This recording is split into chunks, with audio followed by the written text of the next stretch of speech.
Halo, selamat siang. Selamat siang, ketemu di tips 30 menit dari Spring Up mengenai tips-tips HRD Management. Kita tunggu kehadiran Mbak Silvi. Dewayani untuk memberikan tips-tips. Yang pertama adalah tips bagaimana memilih pekerja yang sip, dan nanti selanjutnya banyak tips-tips manajemen HRD lainnya yang nanti bisa disampaikan oleh Mbak Silvi Dewayani sebagai pendiri dari Spring Up Consultant. Saya panggil dulu Mbak Silvi.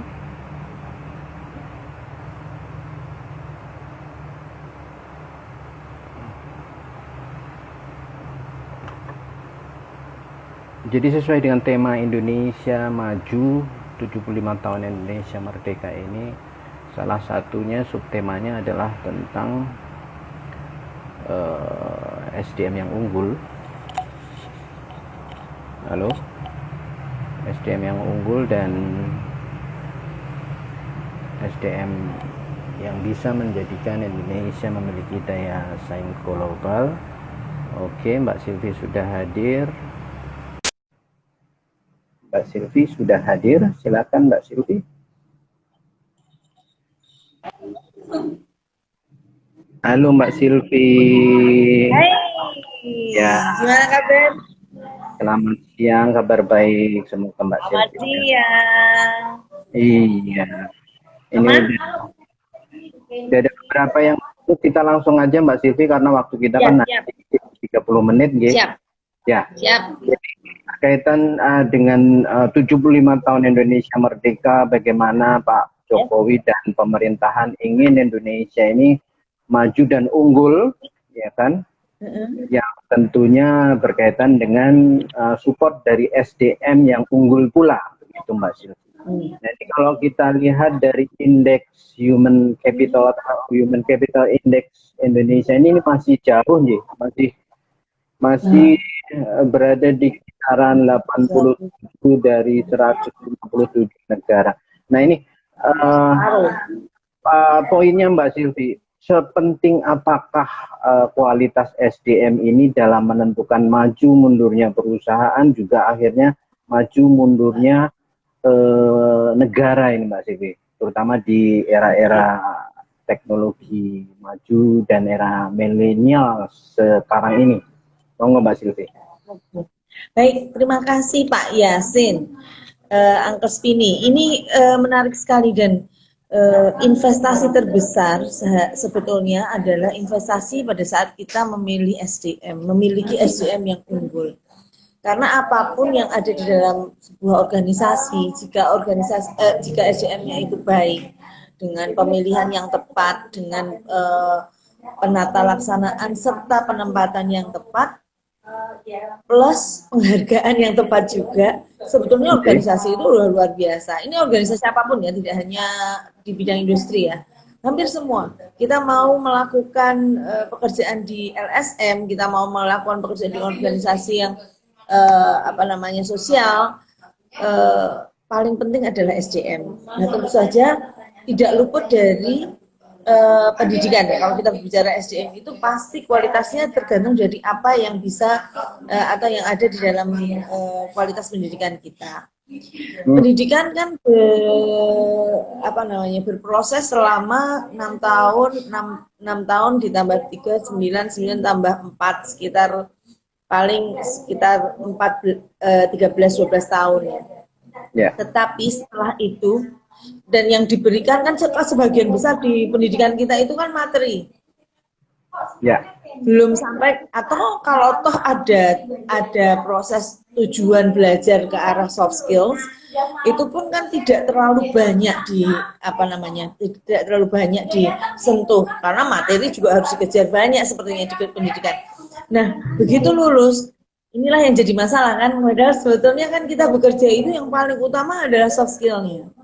Ya. Dari sisi soft skill inilah kemudian kita perlu eh, apa namanya, perlu sekali menyiapkan SDM. Banyak yang gini loh Mas, selesai pendidikan tidak siap kerja, selesai pendidikan bekerja tetapi dengan kondisi mental yang atau kesiapan mental yang tidak terlalu baik ya. Beberapa kali saya melakukan seleksi itu sering menangisnya karena sisi intelektualnya bagus gitu ya, tetapi pada saat kita berbicara mengenai gaya kerja, pola kerja, kematangan kerja, manajerial, ini sangat sayang, apalagi dari sisi kepemimpinan dan sosial. Ini yang mestinya kita sekarang ini bersama-sama dan rasanya selain institusi, selain sekolah juga keluarga ya. Keluarga itu penting sekali karena soft skill ini tidak bisa hanya dibentuk di dalam lembaga pendidikan, tetapi juga sebuah proses yang harus terus-menerus, tidak bisa pragmatis, harus mempunyai suatu landasan fundamental yang baik, kompak antara keluarga dan pendidikan, plus masyarakat. Nah, ini yang saat ini mungkin menjadi PR besar di Indonesia. Dan Mas Menterinya sekarang ini berani banget ya. Saya rasa kurikulum kita pun sudah bukan kurikulum yang kaku di era kementerian yang sekarang. Dia sudah berani untuk melakukan perubahan yang besar di dalam kurikulum era pandemi dan lain sebagainya. Ini kita syukuri juga. Kalau tidak ya kita akan masih berbasis kepada konten, kan sayang sekali nih. Sudah pandemi, anak-anaknya masih belajar dengan cara biasa, waduh, ini akan berat. Keputusan Mendikbud sekarang untuk melakukan pemangkasan materi tetapi lebih fokus kepada soft skills, itu luar biasa saya. Oke. Mbak Silvi tadi sedikit menyinggung tentang pengalaman bertahun-tahun dari Mbak Silvi dalam kaitannya menyiapkan SDM yang unggul untuk klien-klien Mbak Silvi. Ini tadi juga sudah disebutkan beberapa keunikan-keunikan atau kelemahan-kelemahan yang dimiliki oleh SDM kita. Kalau bring up sendiri Mbak Silvi, selama ini dengan pengalaman-pengalaman yang panjang dalam terkait dalam menyiapkan SDM yang unggul ya, atau yang sip lah begitu untuk menjadi bagian dari sebuah perusahaan ini poin-poin penting apa sebenarnya yang Spring Up itu tonjolkan atau tawarkan begitu untuk perusahaan-perusahaan, lembaga-lembaga atau organisasi ini untuk bisa memilih begitu ya, bisa memilih sekian banyak orang itu bisa memilih SDM atau pekerja yang memang sesuai dengan tujuan dari perusahaan tersebut. Dari pengalaman yang ada, seperti apa yang dilakukan dengan Spring Up? Ya, thank you Pak. Ada satu ya, kalau untuk seleksi mungkin hampir mirip lah dengan beberapa perusahaan dan konsultan dan lain sebagainya ya. Tapi kami punya hal yang berbeda di seleksi, yaitu kami selalu menggunakan namanya multi lens ya, atau menggunakan kamera yang banyak. Kami tidak ingin menembak satu aspek hanya dengan satu alat atau satu kamera saja. Dan ini biasanya kita selalu menggunakan baik dari sisi assessment center maupun assessment yang biasa. Kita nggak berani untuk menggunakan satu saja.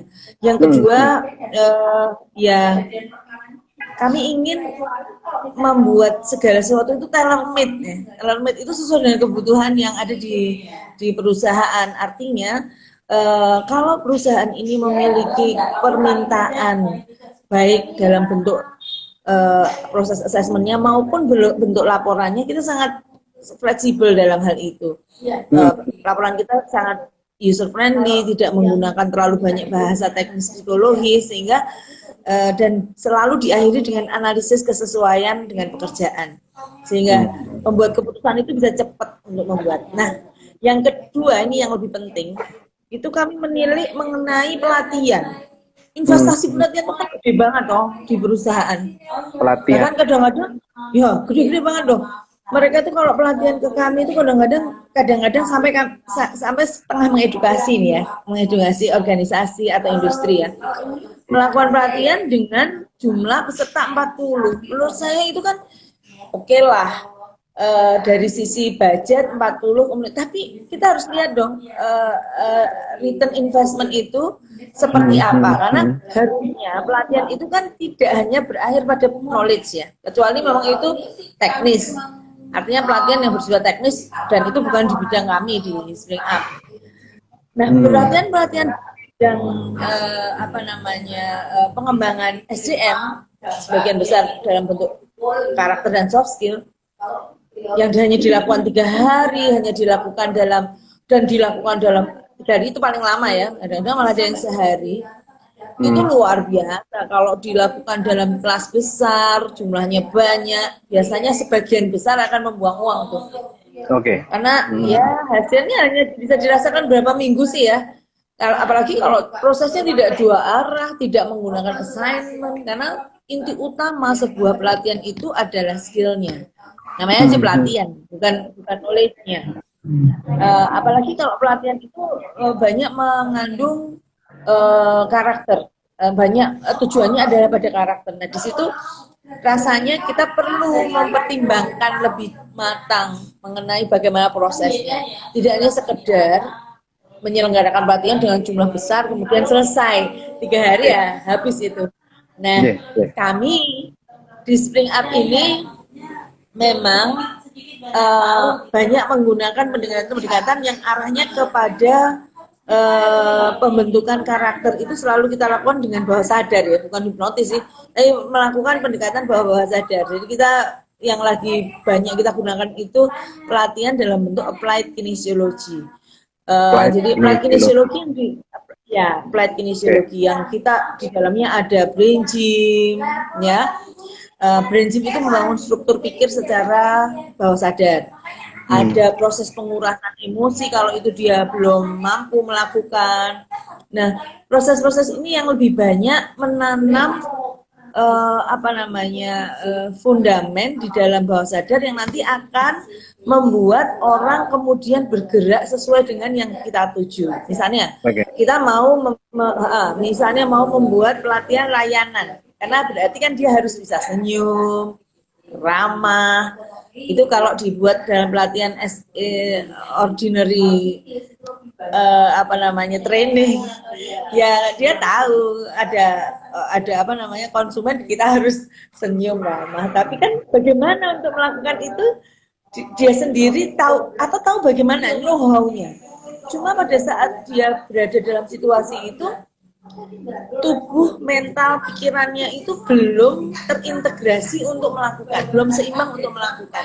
Nah, proses-proses ini yang saya sering tuh kalau diminta pelatihan oleh perusahaan, kemudian kita dipikirkan lagi, yuk, betul kita mau pelatihan, misalnya saya ingin service excellent nih, yuk kita coba dengan model lain, misalnya dengan ini gitu ya. Saya pengen leadership nih, oke, kalau leadership itu adalah kemampuan manajerial dalam arti dia memahami konsep, oke, nggak masalah. Tapi kalau leadership itu adalah sikap, saya memilih menggunakan bawah sadar.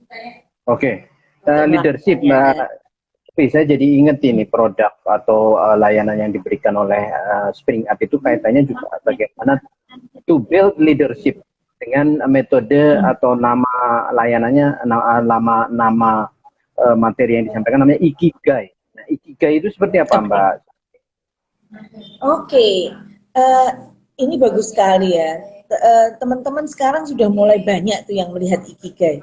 Ikigai itu sebenarnya adalah sebuah konsep dari Jepang yang Ikigai sendiri artinya adalah sweet spot. Ya, sweet spot itu titik yang bisa membuat kita hidup.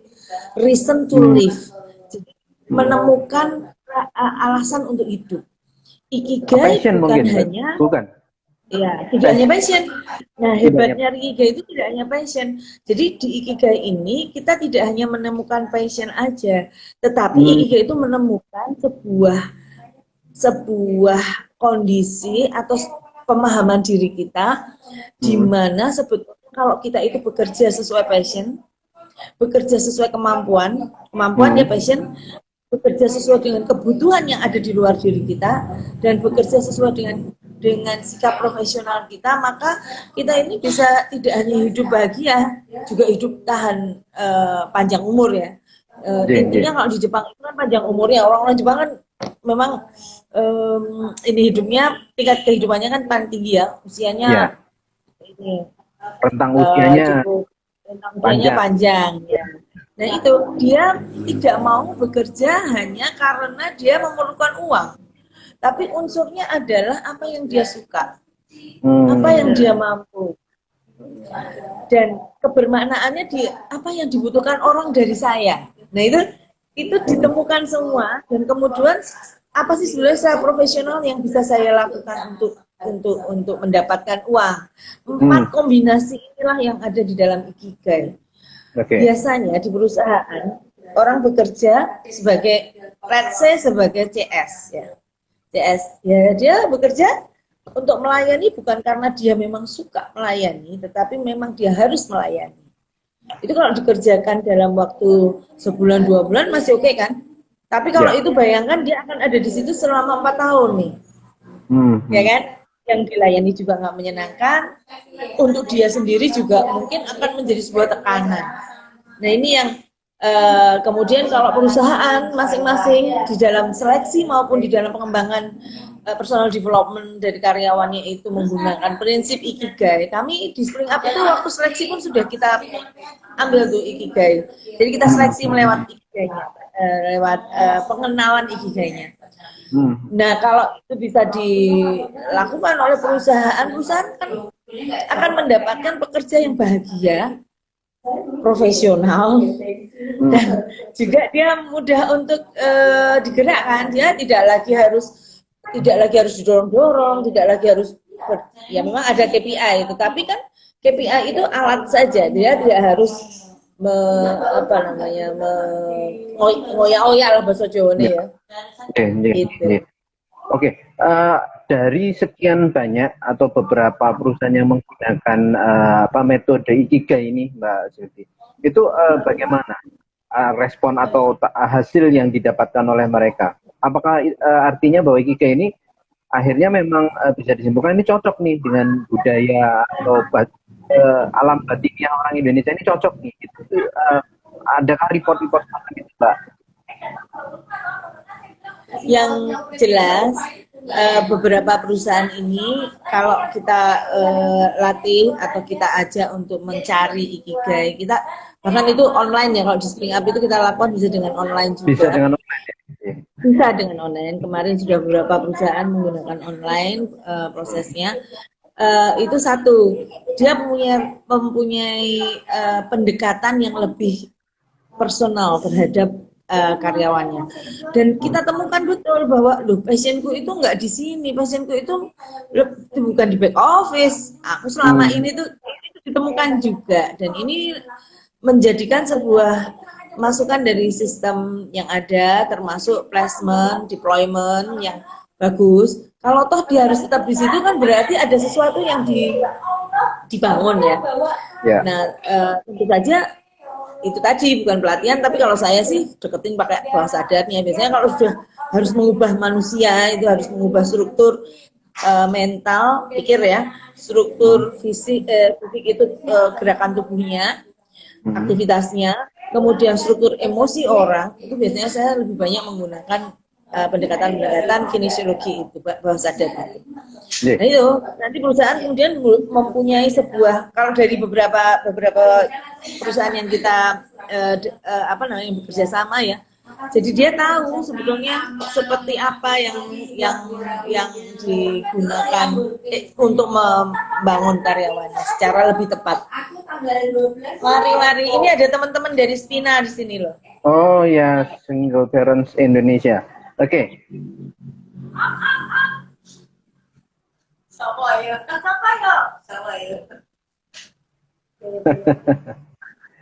Pak D. Oke, Mbak Sylvie.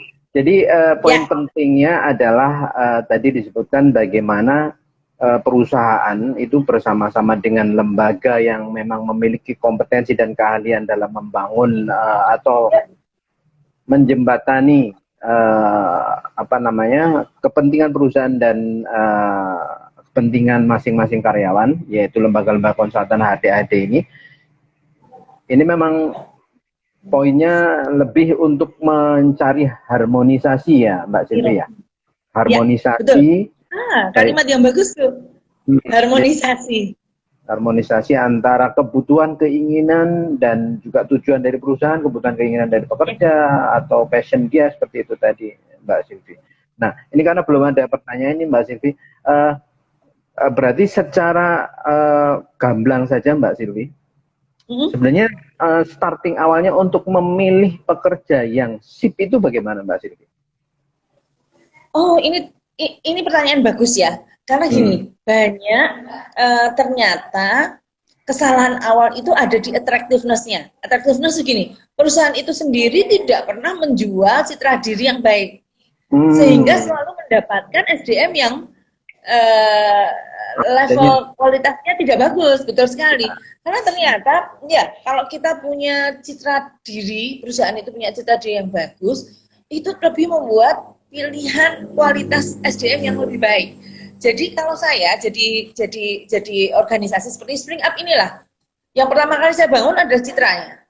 Mengapa? Karena orang kan sudah senang dulu, bangga dulu mau bekerja di perusahaan tersebut, bahagia dulu waktu mau bekerja di perusahaan tersebut. Nah ini sering lupa. Kemudian yang kedua, channel untuk memilih SDM itu juga ternyata tidak terlalu tepat. Kadang-kadang hanya di surat kabar lah, kemudian media sosial dan lain sebagainya. Kita perlu pikirkan, saya lagi cari apa nih? Kalau mau cari pekerja yang operasional teknis ya memang nggak ada masalah di situ. Tapi kalau levelnya manajerial, menurut saya ya itu sudah bukan lagi tempat yang tepat. Mungkin dengan LinkedIn, mungkin dengan model-model, sekarang banyak sekali lah channel untuk mencari pekerja dengan tingkat manajerial yang menengah atas itu. Jadi selain attractiveness juga channel ya, channel. Lalu yang ketiga adalah memang proses seleksinya ya, proses seleksi. Ini otokritik ya, untuk profesi saya di psikologi ya, banyak sekali teman-teman yang kalau menjalankan proses seleksi itu seperti dagang gitu loh. Padahal sebetulnya proses seleksi itu kan penting sekali. Itu adalah sebuah ya, kalau menurut saya ini hal yang sangat utama di dalam tadi investasi tadi di sebuah perusahaan. Jadi itu mestinya harus menjadi sebuah tonggak penting, sehingga carilah, saya tidak ingin mengiklankan Spring Up aja, tetapi yuk nggak cuma Spring Up lah, tapi carilah sebuah konsultan SDM yang memang benar-benar untuk membantu memotret. Dan ini prosesnya kan memotret, jadi bukan kodian gitu loh.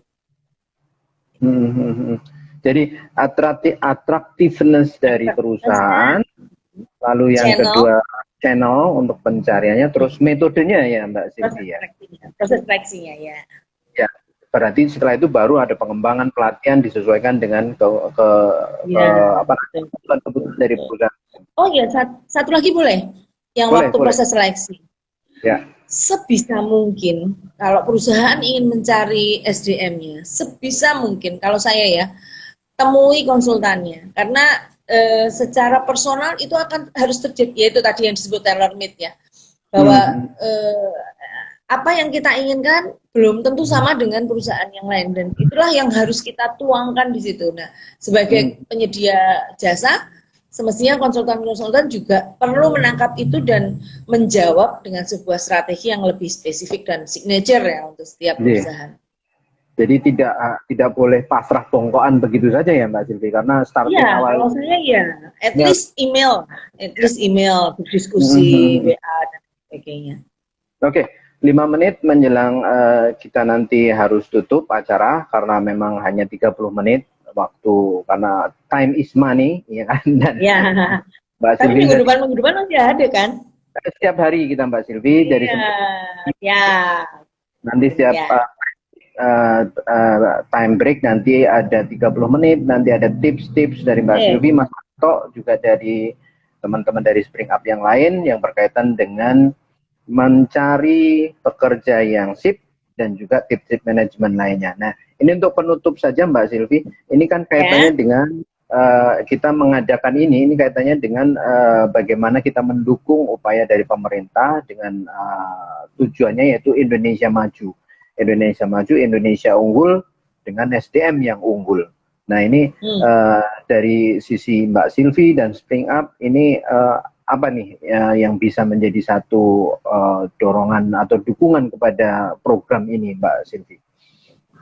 Ya, saya lebih suka menyampaikannya untuk personal-personal ya, karena supaya itu bisa segera, maksudnya bisa segera diubah oleh dari setiap masing-masing kita.